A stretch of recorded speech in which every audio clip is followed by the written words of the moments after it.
Potency or dilution of homeopathic medicine is decided by the percentage of medicine in the solute, and it exists in three different scales. The first is called the decimal scale of dilution. That is, the medicine is taken, 1 unit of medicine is diluted in 9 units of solvent. For example, 9 units of distilled water or alcohol. Then it is said to be first dilution. If 1 unit of that dilution is mixed with 9 units of alcohol once again, it is called the second dilution. If it is repeated a third time, it is called third dilution. This is called the decimal potency or decimal dilution, and it is also known as D or X. If we go to the pharmacy, we have medicines having D, 6D or 6X potency. That means 6 times diluted in decimal. Like that you can do 30 times or 200 times like that. This is 1 degree of dilution. There is a second degree or second scale of dilution which is called the centesimal. If you take 1 unit of medicine and dissolve it in 99 units of alcohol, it is called the first dilution of the centesimal scale. If you do it a second time, it is called the second dilution. If you do it 30 times, it is called 30 centesimal. Like that, 200 and 1 mil, that is 1000, 10,000, etc. Generally, if the pharmacist gives you in 200 without any letter marking after 200, it is understood as centesimal dilution. Sometimes it is also called marked with C, and sometimes CH.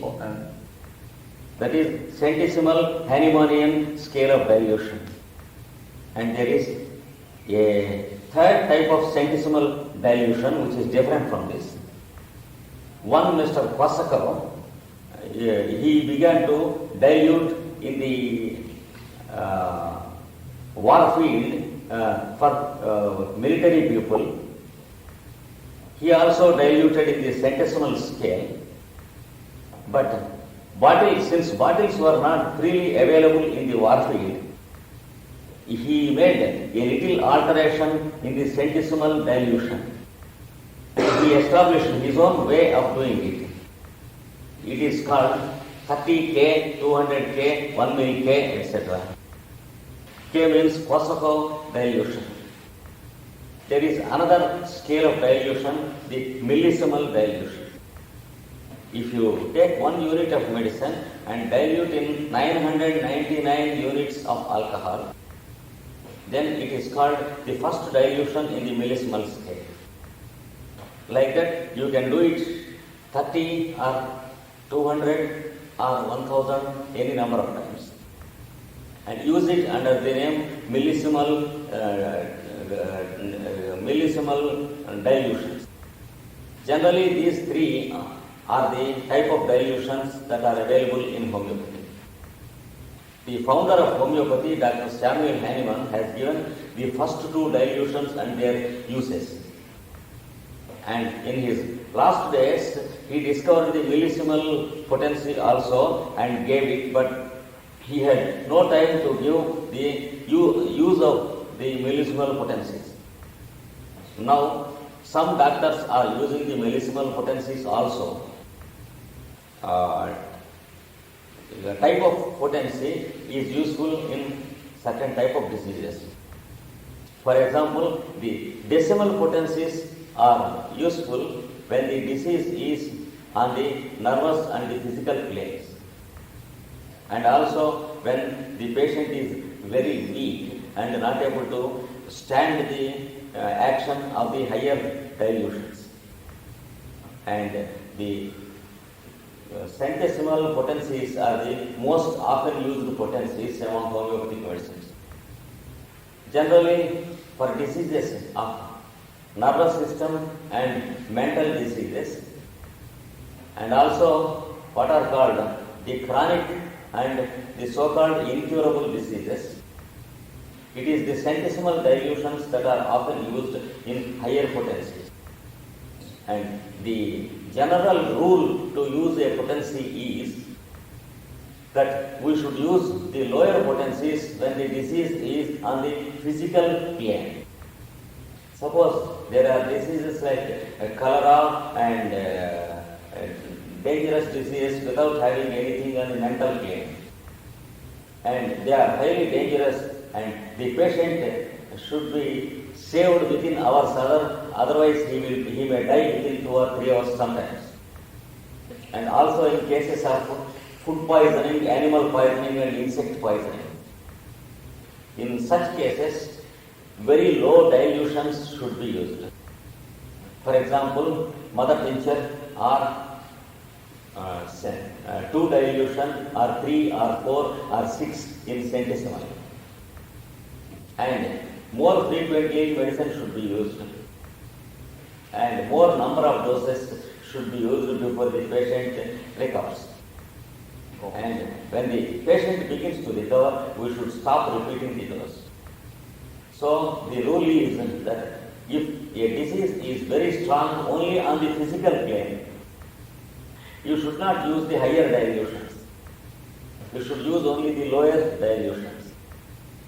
That means he requires more quantity of medicine, because the lower dilution contains more quantity of medicine.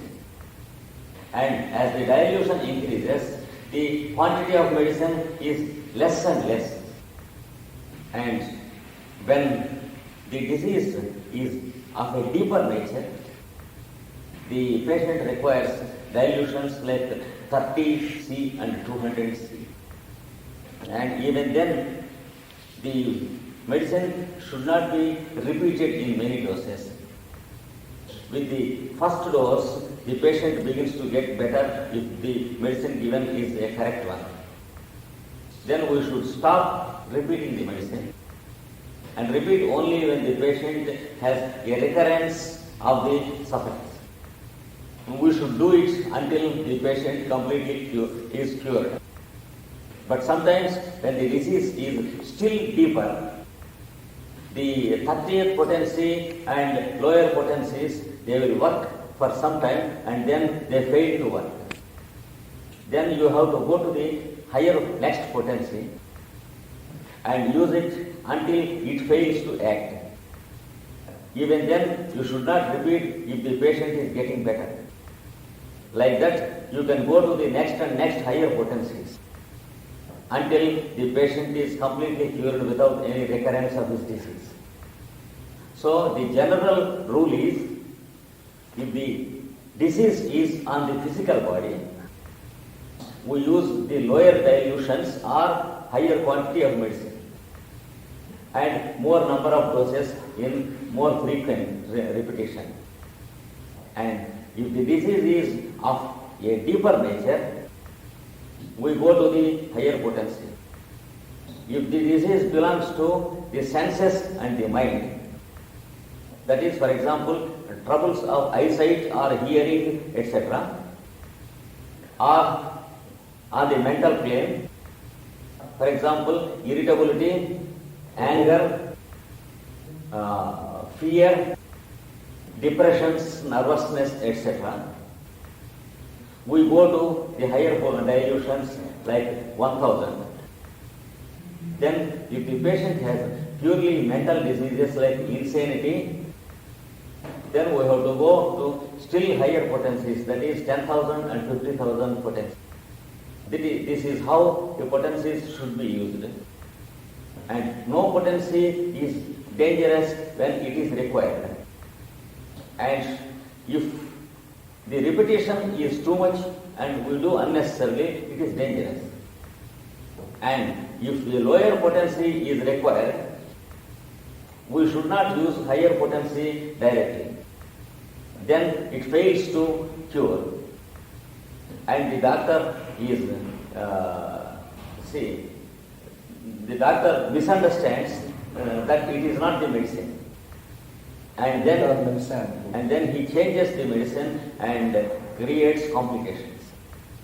So when the lower dilution is required, higher dilution is not to be used. When the higher dilution is required, lower dilution does not work. So the doctor should use his experience to decide the dilution. But however, we can start with the lower dilutions and gradually go to the higher and higher dilutions. That is how they do. Yes, the verbal way of healing is a scientific basis, no doubt.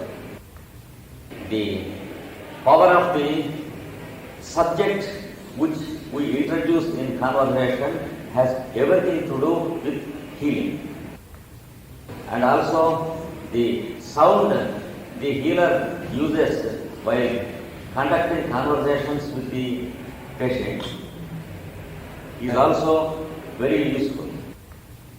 There is much truth in the system, but one should be a master in using his conversations and his sounds for healing.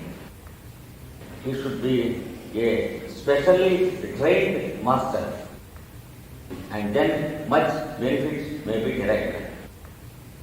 We see miracles in some traditional people who cure like that.